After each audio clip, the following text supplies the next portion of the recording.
Unidad Didáctica 2. Bajo Duero. Bajo esta denominación se incluyen de forma genérica todas las tierras situadas al sur del gran río Castellano. No obstante, dadas las grandes diferencias existentes en tan amplia extensión de terreno, hay que diferenciar dos grandes espacios geográficos, Sayago y Bajo Duero propiamente dicho.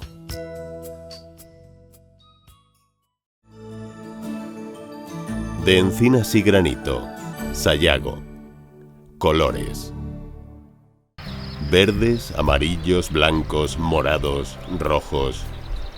Colores que anuncian que el largo invierno ha llegado a su fin en esta comarca situada al suroeste de la provincia de Zamora. Atrás quedan meses de fuertes heladas, nieblas densas y vientos heladores que se llevaron las hojas de los árboles y secaron sus pastos. Invierno que convirtió la penillanura sayaguesa en una tierra aún más recia y dura que sus omnipresentes granitos y sus sempiternas encinas. Granito y encinas, encinas y granito.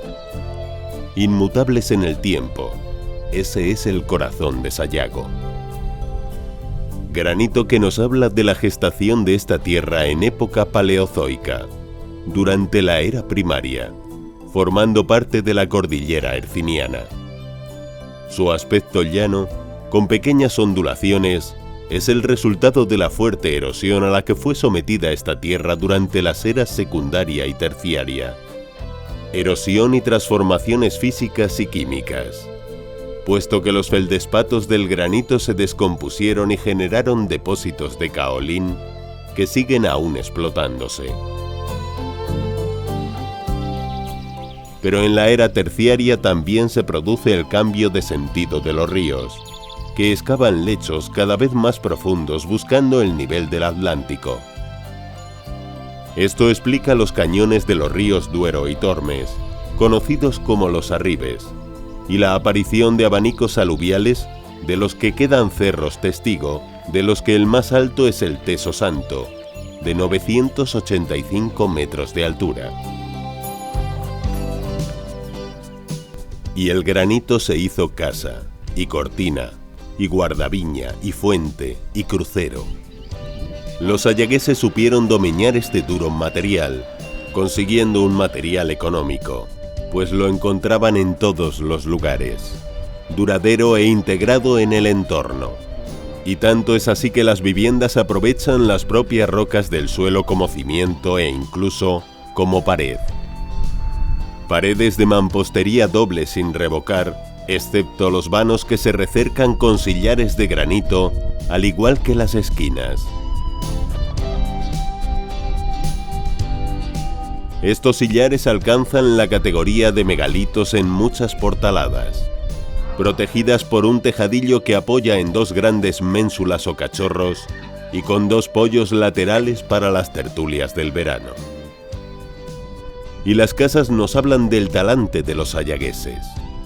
Las fachadas o no tienen ventanas o son pequeñas, porque la vivienda es la zona íntima, familiar, y esta gira en torno al amplio corral, al que da acceso la puerta carretera. Este es un lugar de trabajo, con aperos y carro, un lugar de ocio, donde reposar sentado en los poyos que jalonan el portal de entrada a la casa, y de paso, pues al corral se abre la propia vivienda, las cuadras, el pajar, el gallinero y las pocilgas. Y la acción erosiva en el granito talló formas con caprichosas aglomeraciones que despertaron la imaginación de los sayagueses, dándoles nombres sugerentes. Peña La Campana, Calabazas, Peña Redonda, Bolos de Campiel, Los Costales del Paraíso, y paisajes con piedras caballeras y berrocales inaccesibles. Y las rocas graníticas y metamórficas generaron un suelo pobre, de poca profundidad y textura arenosa y areno-arcillosa, al que se agarran encinas y robles, lo que explica que la economía de Sayago sea más ganadera que agrícola. Por ello, para proteger los escasos terrenos agrícolas y los pequeños prados se construyeron cercas de granito llamadas cortinas. Auténticas obras de encaje de mampostería, sin cemento entre las piedras. Se clavan fincones con calzas en el suelo y se rellena el espacio entre dos fincones con piedras que encajen entre ellas. La parte superior se protege con piedras coberteras colocadas transversalmente. Hasta las encinas se agarran a ellas para hacerse fuertes.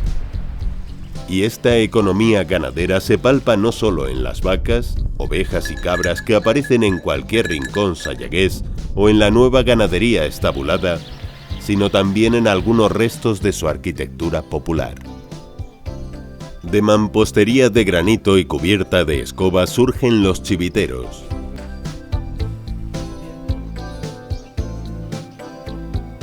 Construcciones que nos remontan cuanto menos a la tradición castreña de la zona y que sirven para guardar de depredadores los chivos o cabritos mientras sus madres pastan.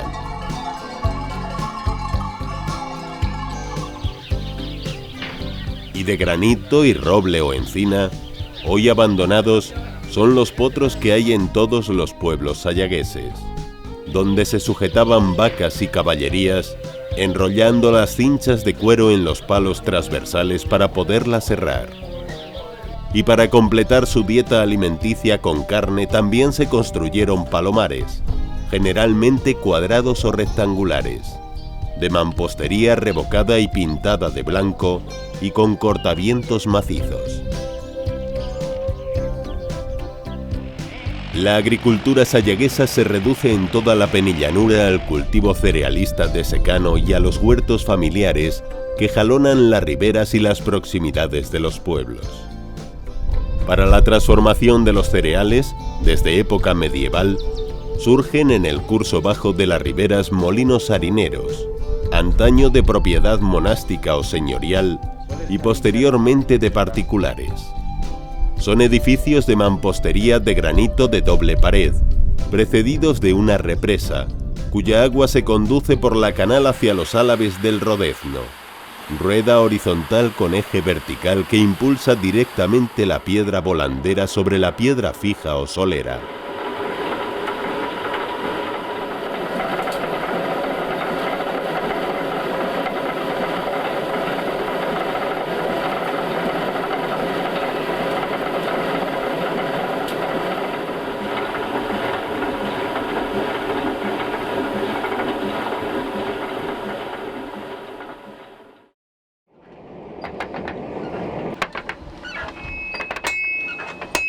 Y para componer las rejas del arado, afilar punteros para sacar las duras rocas, componer las raídas hojas de las azadas en su dura lucha contra el terreno, o hacer herraduras nacen las fraguas. Lugar también de conversación y encuentro de los hombres, entre el ronco resoplido del fuelle y el acompasado ritmo de los martillos sobre el yunque o la bigornia. Estos artífices del metal son también los autores de las imaginativas cerraduras de puertas y portaladas, donde la cruz, además de elemento confesional de una creencia, es, sobre todo, amuleto para preservar del mal a sus moradores. Y la cruz se hace crucero en las entradas y salidas de los pueblos, para que sus habitantes le dedicaran una oración antes de empezar la jornada en el campo y al regresar. Y se hace crucero junto a la iglesia, al lado de la moral, árbol en torno al cual los vecinos, reunidos en concejo, tomaban decisiones comunes en beneficio de la colectividad. Sin embargo, no siempre es posible moler por falta de agua. Sayago es una tierra sedienta entre mares de agua. El río Duero, embalsado sucesivamente en el Porvenir, Villalcampo y Castro en la parte española, y en Miranda do Douro, Picote y Benposta en la parte portuguesa, abraza la comarca por el norte, separándola de Aliste, y por el oeste, sirviendo de límite con Portugal. Límites que no existen para el alimoche que sobrevuela los cantiles. Y el también embalsado Tormes, el mar de Castilla en almendra, la separa de la provincia de Salamanca. Sin embargo, sus aguas solo producen energía eléctrica. No riegan unas tierras que reciben escasas lluvias. El interior de la comarca es surcado por pequeños arroyos, conocidos en la zona como riberas, que apenas han arañado la superficie granítica, por lo que su cauce es superficial, su curso lento y con meandros, y su caudal escaso. Solo en las proximidades del Duero ganan en velocidad, precipitándose a veces en cascadas al desembocar en el gran río de la Meseta. Estas riberas han sido aprovechadas para regar los huertos aledaños mientras dura el agua, pues durante el verano cesan de correr, quedando solo agua estancada en pozas, a las que los lugareños denominan cadozos. Por ello, para cruzarlas se han construido sencillos pasos de bloques graníticos, puentes de raigambre romana y medieval, o los bellísimos pontones de grandes lajas sobre estilizadas o rudas pilas de mampostería y de bloques graníticos. Esta escasez de agua hizo que los sayagueses desde tiempos inmemoriales mimaran los manantiales que surgían, construyendo pozos y fuentes de los que se nutría toda la población y los animales. Fuentes de lajas horizontales a ras de suelo, con protección para que no entrasen los animales y con pilas para estos. Fuentes de arco de medio punto. Fuentes enormes abovedadas, con escaleras o sin ellas. Fuentes que nos hablan de idas y venidas continuas, de dimes y diretes, de animadas charlas mientras se blanqueaba la ropa en los lavaderos próximos. Hoy el agua corriente en las viviendas ha hecho crecer el verdín en su superficie y llenar de celidonias y ombligos de Venus las enjutas de sus sillares. Y para aprovechar, con el menor esfuerzo, el agua de pozos y riberas en el riego de sus huertos, el sayagués ha creado los cigüeñales, tan significativos en el paisaje de Sayago que le sirven como señas de identidad. Su silueta estilizada, como una cigüeña, bien a la manera tradicional en madera o modernamente en hierro, se multiplica por tantos huertos como haya. Y también hay construcciones para el ocio, y Sayago y otras comarcas zamoranas contaron con recios pelotaris que llenaban las tardes del domingo jugando a la pelota en los frontones. Ahora guardan silencio. La despoblación ha ido reduciendo la gente joven de estas poblaciones de pequeño tamaño, con un urbanismo irregular, de casas de una sola planta y muy integradas en el entorno. Solo en 3 núcleos, Bermillo de Sayago, Fermoselle y Almeida, encontramos una infraestructura más urbana, con plazas, casas de 2 plantas y un incipiente régimen circulatorio. Pero tras la aparente monotonía del paisaje sayagués, hay una rica diversidad que se puede sintetizar en 3 hábitats básicos: la penillanura, los arribes y las riberas. En la penillanura el paisaje viene configurado por la encina y el granito, acompañados de jaras y retamas, pero conserva bastante extensión de los primigenios bosques de encinas y robles, generando como modelo de aprovechamiento global del terreno la dehesa. Pero además, hay masas arboladas de quejigos y alcornoques, y matorrales de piornos, escobas blancas, las primeras en florecer, escobas amarillas, jaras de varias clases, cantuesos y tomillos, que llenan de fragancias el horizonte inacabado de la penillanura. Agarradas a las paredes de las cortinas crecen rosales silvestres, las zarzamoras de jugosos frutos y los espinos albares o majuelos. En terrenos baldíos y en las lindes florecen gamones, jaramagos, torbiscos, y un sinfín de plantas a los que los lugareños atribuyen nombres locales y propiedades medicinales.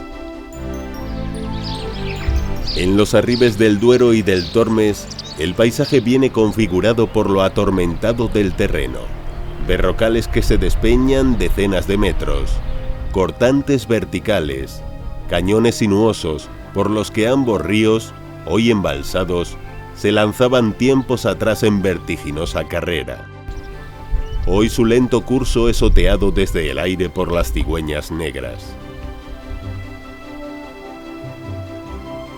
Pero a pesar del dominio rocoso, el clima de la zona, a la que llega el influjo atlántico, haciendo los inviernos más cortos y suaves, con escasas heladas y mayor índice pluviométrico, ha permitido que junto a las omnipresentes encinas aparezcan especies de corte más mediterráneo. Alcornoques, de los que se extrae el corcho, enebros, madroños y, como una llamarada entre el verdor de la vegetación, la cornicabra. Todo ello salpicado de matorrales de piornos, retamas, jaras, chaguazos, cantuesos y tomillos, que se precipitan hasta la misma orilla de las aguas. Pero así como el Duero se muestra inabordable en sus laderas, el Tormes deja algunos rincones para la calma y el sosiego, con sus riberas llenas de chopos, sauces, álamos, fresnos y alisos, hasta llegar a crear en breves espacios bosques galerías, en los que anidan multitud de aves. Este clima favorable también ha tenido su correspondencia en los cultivos, y así, los almendros, olivos y viñedos llenan los bancales o cultivos en terrazas que los lugareños han tenido que hacer para salvar los fuertes desniveles del terreno. Y para el cuidado y la explotación de estos recursos el hombre construyó casetas guardaviñas, de mampostería de granito y falsa bóveda cubierta con tierra o con retamas. Y como si nos remontáramos a épocas prehistóricas, aún se conservan lagares excavados en el duro granito, donde se pisaba la uva con los pies desnudos. Las riberas sayaguesas son, quizás por lo efímero, lo más hermoso de Sayago. Aunque casi secas durante la mayor parte del año por la escasez de lluvias, la primavera eclosiona en ellas con gran fuerza, inundando de colores las riberas en las que crecen alisos, sauces y fresnos, y cubriendo el agua del albor de los ranúnculos, mientras juncos, lirios y espadañas crecen en sus orillas.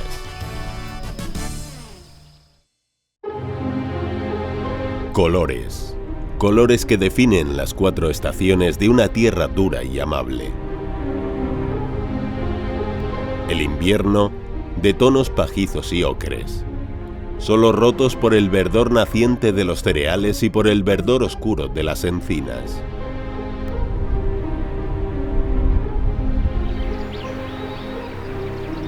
La primavera, donde se funden todos los colores de la paleta floral entre el brote de las hojas nuevas.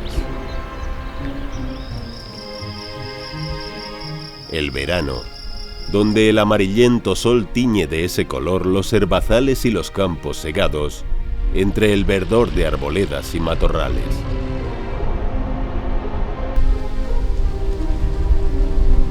Y el otoño, en que las hojas de roble se visten de amarillo, mientras se desnudan fresnos, alisos y chopos, colores que el sol del atardecer apaga.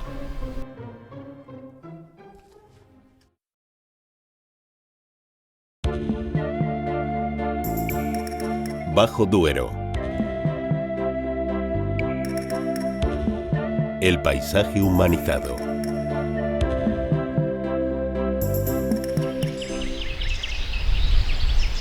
El río Duero discurre sosegado, recreándose en el reflejo de sus aguas de chopos, álamos, sauces negros y llorones, alisos, sanguíneos, en el albor de los espinos y jugueteando en sus orillas con juncos y espadañas.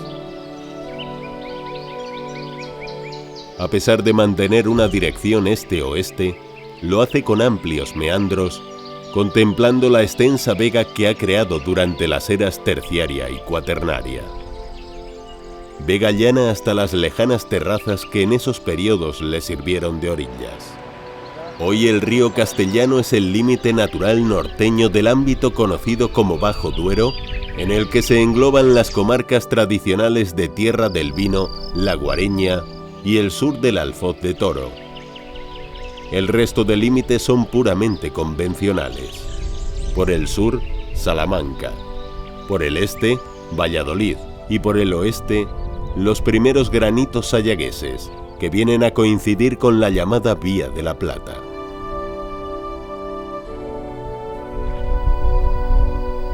El relieve es llano en las vegas del río Duero y de suaves cuestas en el resto del territorio.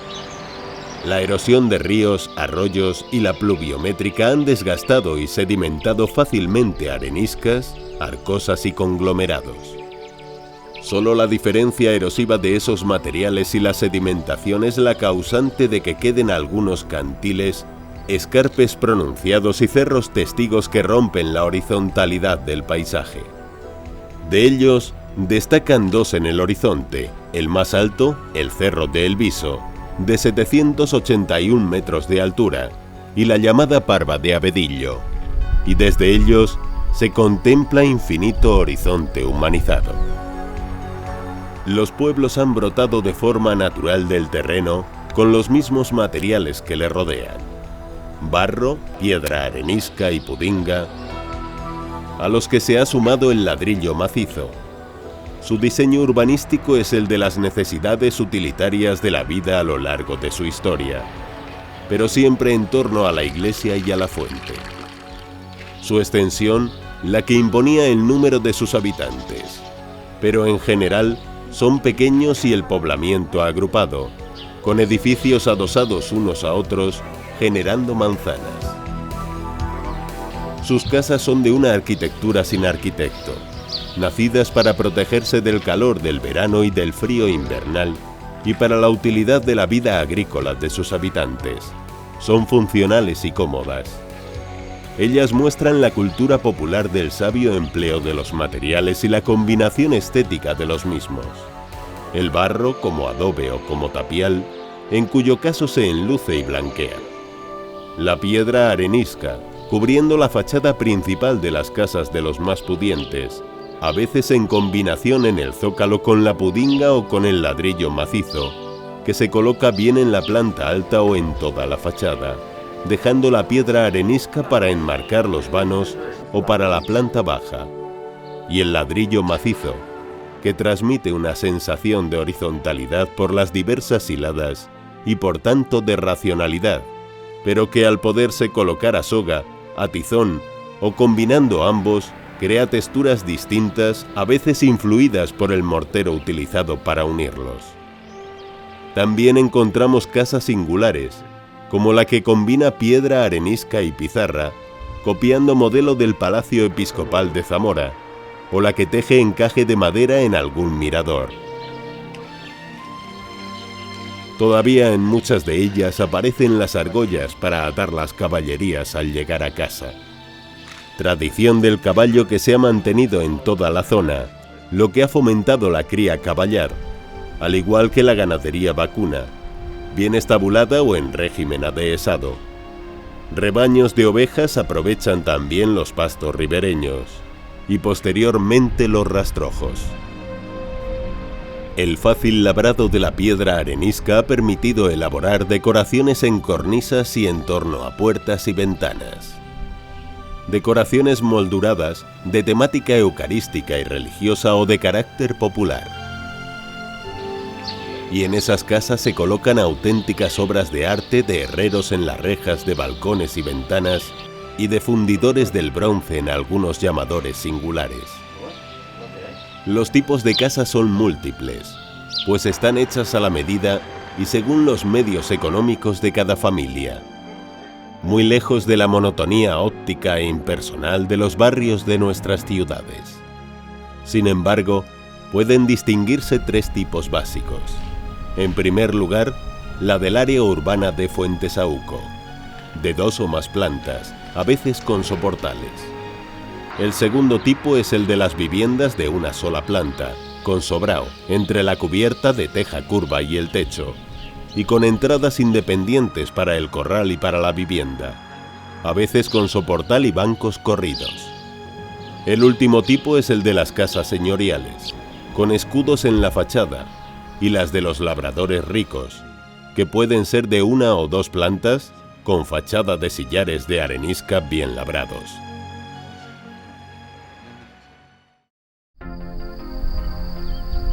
En su entorno, el paisaje es agrario. El laboreo agrícola no cesa durante todo el año.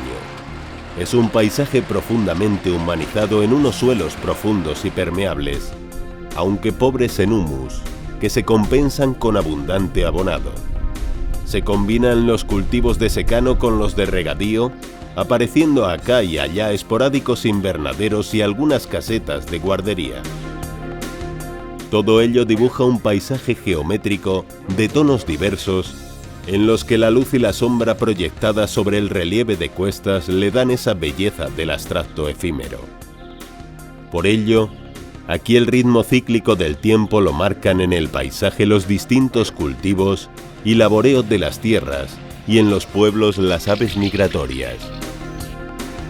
Maíz, remolacha, girasol, trigo y cebada, espárragos, ajos, leguminosas, juntamente con productos de nueva introducción, como guisantes, forrajeros o colza, alternan con amplios viñedos que dieron nombre y fama a la tierra del vino de viñas de tinta de toro y de tempranillo, en espaldera y en vaso, y que han dejado su impronta en las bodegas que hay bajo muchas casas, como se aprecia en las zarceras que asoman a la superficie y en las proximidades de los pueblos con una fisonomía cupuliforme.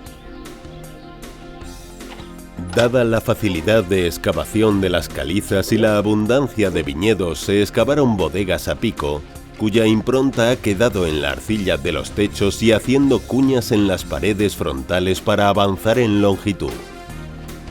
Partes de una bodega son la caseta o vestíbulo, con la puerta de entrada, el cañón o bodega propiamente dicha, abovedada y a veces reforzada por arcos fajones de ladrillo o de piedra, con los muros laterales abiertos, sisas para colocar las cubas, alguna de las cuales tiene una capacidad de 15.000 litros.